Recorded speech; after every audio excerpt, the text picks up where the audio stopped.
को एक बड़ी पुरानी कहावत है, संस्कृत में कहा जाता है ईश्वर यत् करोति शोभनम करोति। ईश्वर जो करता है हमेशा बढ़िया करता है। इसी कुंभ से पहले सारे धर्मगुरु ने और 2-4 धर्मगुरु ने, कथित धर्मगुरु ने आह्वान करा था मुसलमानों का बायकाट करो, मुसलमानों को कुंभ में आने मत दो। बहुत अच्छा हुआ, कोई भी मुसलमान कुंभ में नहीं गया। आज अगर मुसलमान कुंभ में मौजूद होते तो सबसे पहले इन जैसे लोगों की आवाज निकलती। सारे मुसलमान वहां पहुंचे थे, उनकी वजह से भगदड़ मची है। इनको अभी तक बलि का बकरा नहीं मिल रहा है कि बलि का बकरा किसे बनाया जाए। अभी ये ढूंढने में लगे कि बलि का बकरा किसे बनाया जाए। क्यों? हाँ, तो जांच तो होने दो, फिर आपको पता चलेगा। अभी वही मैं कह रहा हूँ ना, इसीलिए अभी तक इन्हें बलि का बकरा नहीं मिल रहा है। अभी ये जांच होने दो, जांच होएगी, पहचाना जाएगा। अब बलि का बकरा इन्हें नहीं मिला, इसीलिए कहते हैं ईश्वर यत् करोति शोभनम करोति। ईश्वर को भी पता था कि इस बार कैसे कैसी हरकतें होने वाली है। उसी की प्रजा है, उसी की संतान है। उसने पहले ही आह्वान कर दिया कि मुसलमान नहीं जाएंगे, तो मुसलमान नहीं गए। बात खत्म। अपने कलंक से बच गए, जिंदगी के पूरे कलंक से बच गए। राजनीतिक टोटल राजनीतिक डुबकी है, टोटल राजनीतिक डुबकी है। सुबह से सारे मीडिया चैनल वाले जो है मोदी जी पे कंसंट्रेट कर देंगे। मोदी जी मोदी जी मोदी जी मोदी जी चलेगा। अगर किसी संवेदनशील बूथ पे कोई हरकत हो रही है वो नहीं दिखाई जाएगी। किसी संवेदनशील बूथ पे वोट डालने से रोका जाएगा ध्यान भटकाने के लिए। किसी संवेदनशील पे बूथ पे वोट डालने से रोका जाएगा, वो नहीं दिखाए जाएंगे। आज तमाम इलाकों में रात भर इनकी तैयारी है बीजेपी वालों की कि 500 रुपए देके 1000 रुपए देके उंगली पे स्याही लगा दी जा रही है कि आपका वोट सुबह डल जाएगा, आपको वोट डालने जाने की जरूरत नहीं है, आप ये पैसा पकड़ो और आपको सुबह वोट डालने नहीं जाना है। ये तैयारी लगातार चल रही है और इस पे लगातार लोग नजर बनाए हुए और लोग अभी पकड़ में भी आ रही है। आज स्याही की डिब्बियां लेके घूम रहे हैं लगातार। तो इन सब चीजों से ध्यान हटकाने के लिए सीधी जो ध्यान भटकाया जा रहा है उसके लिए कल मोदी जी डुबकी लगाएंगे। सुबह से उनकी एक एक पल पल की जो है अदा जो है सुबह से शाम तक कैप्चर होनी है। बिल्कुल जाहिर सी बात है, 17 घंटे छुपाई गई है और इस पे पूरा लीपापोती करने का प्लान था कि ये मामला सुर्खियों में आए ही ना, क्योंकि अगर आ जाता है तो लोगों में पैनिक होते हैं, सीधी सी बात है। और लोग जो उनकी व्यवस्था है, हमने विश्व क्लास व्यवस्था करी है। योगी जी का बयान आपने सुना था, हमने करीब 100 करोड़ लोगों के आने लायक व्यवस्था कुंभ में कर दी है और अभी तो सिर्फ 40 करोड़ आए हैं। आपने 100 करोड़ की व्यवस्था कर दी और सिर्फ 40 करोड़ आए, तो फिर तो आपकी कोई व्यवस्था फैलनी ही नहीं चाहिए थी। आप 40 करोड़ की व्यवस्था करते हो, 100 करोड़ लोग आते, तब अगर ये हरकत होती है तो हम मानने वाले थे कि हाँ जी वास्तव में गलती हुई है, क्षमता से अधिक लोग आ गए हैं तो ये दुर्घटना हो सकती है। लेकिन आपने तो दावे ठोक ठोक के करे थे, हमने तो 100 करोड़ लोगों लायक व्यवस्था कर दी है और मात्रा भी तो 40 करोड़ पहुंचे भी नहीं है, गिनती करी जा रही है। अब ये सिर्फ बरगलाने वाली काम है। एक क्षेत्रफल कितना बड़ा है संगम का क्षेत्रफल, कुछ स्क्वायर किलोमीटर का, क्या उसमें 40 करोड़ लोग इकट्ठे हो सकते हैं?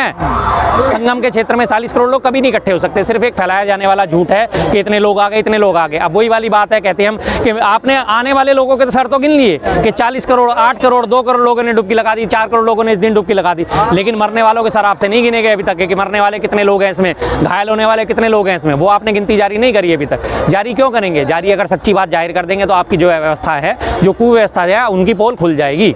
ना योगी जी माफी मांगेंगे, ना वो इस्तीफा देने वाले हैं और कुछ नहीं होने वाला। इस मसले पे लीपापोती कर दी गई है। 1 या 2 दिन में अंदर कोई एक और नई घटना भी आकार ले जाएगी। मैं आपको पहले से एडवांस में बता देता हूँ। इस कुंभ के अलावा कोई ना कोई कहीं कोई इलेक्शन के रिलेटेड या कहीं और से कुछ भी रिलेटेड कोई एक और ऐसी घटना हो जाएगी, सारा का सारा मीडिया उस पर कंसंट्रेट हो जाएगा और लोग कुंभ को भूल जाएंगे। ये योगी जी की बात कर रहे हैं जी, जिनके परिवार में हानि हुई है वो नहीं बोल रहे हैं कि इस्तीफा दो, ये दो। ये वही लोग बोल रहे हैं जो रोटियां सेक रहे हैं राजनीति की। अच्छा, जिनको उनके मरने से कोई फर्क नहीं पड़ रहा है, जिनको इनको राजनीति करनी है। अच्छा, जिनके परिवार में अगर हानि हुई है वो लोग बोले कि हमको इस्तीफा चाहिए। ठीक, एक बात जेन्युइन बात आपकी, मैं मान गया आपकी बात से। 1 मिनट जरा सा इधर आइए, आपकी आवाज उधर नहीं जाएगी। हाँ जी, जिनके लोगों के घर में मौत हुई है, आपके घर में, मैं बुरा ना मानना, कभी मौत होती है तो पहले आप मौत का ध्यान करते हो, उसकी क्रिया का ध्यान सुनते रहना। 1 मिनट जरा सुन लेना, उसके बाद जवाब देना। आप पहले अपने मृतक का ध्यान करते हो कि उसका ढंग से शव में मिल जाए नहीं मिल जाए, हम उसकी क्रिया का कांड, कर्म कांड उसका ढंग से कर पाए नहीं कर पाए, उसके बाद उसके लिए तीजा चौथा कर पाए या नहीं कर पाए, और उसके बाद 13वीं का प्रबंध कर पाए या नहीं कर पाए। या आप उसको मृतक को घर में छोड़ के पहले चले जाओगे तो इस्तीफा दे इस्तीफा दे इस्तीफा दे। क्या ये हुआ कभी? तो ये चीज इसका हाँ या ना बताइए। ये चीज बाद में भी तो हो सकती है सर। इसका अभी 13 दिन हो गए, ये इस्तीफा वाली बात 13 दिन हो गए, तो ये इस्तीफा वाली बात, इस्तीफे की बात कौन करेगा? जो राजनीतिक पार्टियां हैं, जो दबे की, पिछड़ों की, शोषितों की आवाज उठाती हैं। आपके घर में मौत हुई, आप इस आवाज निकालने, आपके घर में अगर कभी ऐसा मौत हो जाएगी ना, बुरा मत मानना इस चीज का, बार बार कह रहा हूँ, आपके घर में कोई जवान मौत हो जाएगी ना, जब आप उसे शमशान घाट पे जलाने जाओगे ना, लकड़ी वाला कहेगा भाई 300 नहीं, 300 रुपए नहीं है, आपके 2600 रुपए लगभग लकड़ी के बनते हैं, और वो अगर आपसे कहेगा 5200 रुपए देने ना, और अगर आप उस वक्त थोड़े आंसू आपके बह रहे होंगे, 5200 निकाल के दे दोगे, आप वहाँ बार्गेनिंग करने की कंडीशन में नहीं होते। बार्गेनिंग कौन करता है वहाँ पे? जो साइड में जो न्यूट्रल बंदा खड़ा होता है ना, वो कहता है अरे भाई 200 किलो लकड़ी लगेगी, तो 200 किलो लकड़ी तो 3200 रुपए। सुन लो, आप पूरी बात सुन लो, फिर मैं आपकी पूरी सुनूंगा, तब जाके वो थर्ड पार्टी होती है ना, वो बात करती है। मेरे पिताजी की मृत्यु हुई, मैं शमशान घाट पे गया, मुझे पंडित जी ने बोला ऐसे फेरा लगाओ, मैंने लगा दिया। उन्होंने कहा दक्षिणा दो 500 रुपए, मैंने 500 रुपए निकाल के दे दिए। मैं ये बोल रहा हूँ। हाँ जी, किसकी बात कर रहे हो? नाचने हाँ जी, की बात कर रहे हो? हाँ बताओ। सब नाचने वाले इंसान है। इन जैसे लोगों का कुछ नहीं हो सकता। ये लोग तो उनके लिए कोई भी घटना मायने नहीं रखती, कोई भी घटना इनके लिए कुछ भी हो जाए। ये कहते हैं हुआ तो हुआ, क्यों हुआ। जैसे निषाद ने कह दिया कि छोटी मोटी घटना है, सीधी सी बात है। मणिपुर में बहन बेटियों को नग्न घुमाया गया, आपको बुरा लगा, अच्छा लगा? के लिए मायने रखती है। हाँ जी, तो बिल्कुल। आप भी जाओ वहाँ पे, मदद करो उनके परिवार की। बिल्कुल कर रहे हैं। कर रहा हूँ। आपको क्या लगा? आपको पता है? अरे भाई सुनो सुनो सुनो, अरे अरे चलो अब आपने बात उठा दी। ये देखो, इधर आओ, इधर आओ। ये रही देखो कितना हमारी एक ने काम एनजीओ के नाम से हमारी संस्था है। हमने ऑलरेडी वहाँ पे राशन पानी भेज दिया, सब कुछ भेज दिया, लेकिन हमें काम नहीं करने दिया जा रहा वहाँ पे। भेज दिया। हाँ आप जी, क्यों नहीं गए? मैं क्यों नहीं गया भाई? मेरे जाने से काम हो जाएगा? हमने जो काम करना था वो हमने ड्यूटी निभा दी ना। आपके बोलने से हो हाँ, जाएगा इस्तीफा? हाँ बिल्कुल, हमारे बोलने से इस्तीफा नहीं। हमने तो पहले ही कहा कि इस्तीफा नहीं देंगे। आपको तकलीफ हुआ कि नहीं वहाँ पर तमाम लोग? हमको तकलीफ हुआ, इसमें योगी जी की कोई गलती नहीं। क्या गलती? 100 करोड़ की व्यवस्था है, आ जाओ, कोई भी गलती नहीं होगी जी की। क्या कह रहे हैं 100 करोड़ की व्यवस्था है यहाँ पर। उसके लिए अभी 10 कुछ करोड़ का व्यवस्था भी ना हो। उसके लिए कुछ हुआ है अभी। उसके लिए अब वो जो कुछ लोग ऐसा मेरे सुनने में आ रहा है कि इस घटना के पीछे कि लोगों का किसी लोगों का हाथ है। तो उसके लिए वो होगा, रिपोर्ट आएगी, जांच होगी, उसमें होगा। बस अब इनका मुंह अभी तक पता है क्यों बंद है? कि घटना में कुछ लोगों का हाथ है। अब मैं एक बात बताता हूँ आपको, एक बड़ी पुरानी कहावत है, संस्कृत में कहा जाता है, ईश्वर यत् करोति शोभनम करोति।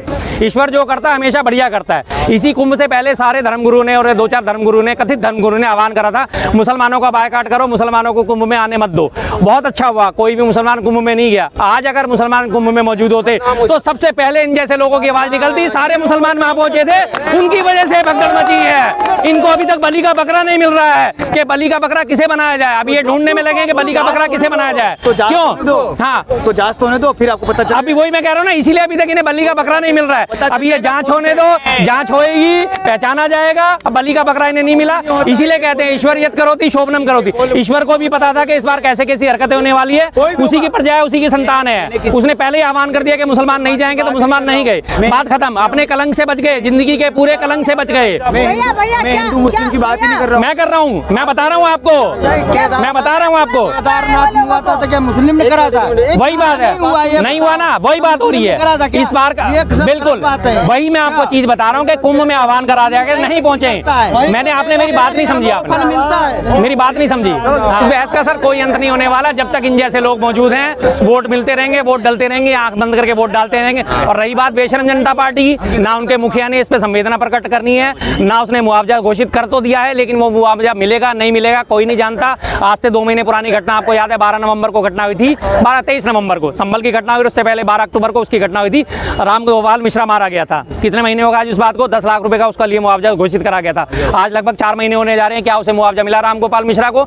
अभी तक कोई व्यक्ति है ऐसा जो मुझे कह दे कि हाँ राम गोपाल मिश्रा को मुआवजा मिल गया? भाई नहीं मिला ना 10 लाख रुपए का मुआवजा। संवेदना प्रकट नहीं हाँ। करी? किसने प्रकट नहीं करी? किसने करी? बीजेपी के नेताओं ने। हाँ जी बताइए। एक सेकंड, हाँ। अखिलेश यादव ने क्या बयान मांगा था अभी? हाँ, क्या दिया? अभी हाँ, बताओ। कैसी घटना हुई थी? क्या हुआ? क्या बोला तूने? बता दो, आप बता दो। योगी आदित्यनाथ इस्तीफा दें। हाँ। संवेदना प्रकट करी। अच्छा, उसके बाद एक बयान आपने पकड़ लिया, उसके बाद आपके बाकी के बयान। मैं बीजेपी का- एक मिनट उसके बाद। हाँ हाँ हाँ, एक सेकंड। अरे आराम से, आराम से सुन सकता हूँ, मैं सुन सकता हूँ, मैं सुन सकता हूँ। हाँ लगाने से पहले या जो उन्होंने बोला कि हाँ, आप इस्तीफा दे ठीक दो, है। क्या उन्हें पहले ये संवेदना प्रकट करनी चाहिए थी कि नहीं करनी आपने चाहिए? उनके वो संवेदनाओं के बयान सुने? करी है। नहीं, कब करी? अरे उससे पहले संवेदना प्रकट करी, उसके नहीं बाद करी, उन्होंने। नहीं और करी। अगर मैं आपको उनकी टाइमलाइन दिखा दूं तो? दूसरी बात, हाँ, कौन कह रहा है? आपके हिसाब से देखो, क्या कौन आपके कह रहा है कैसे कुंभ साबित करोगे? कौन कह रहा है कुंभ? एक मिनट आराम से सुनोगे तभी तो जवाब दूंगा।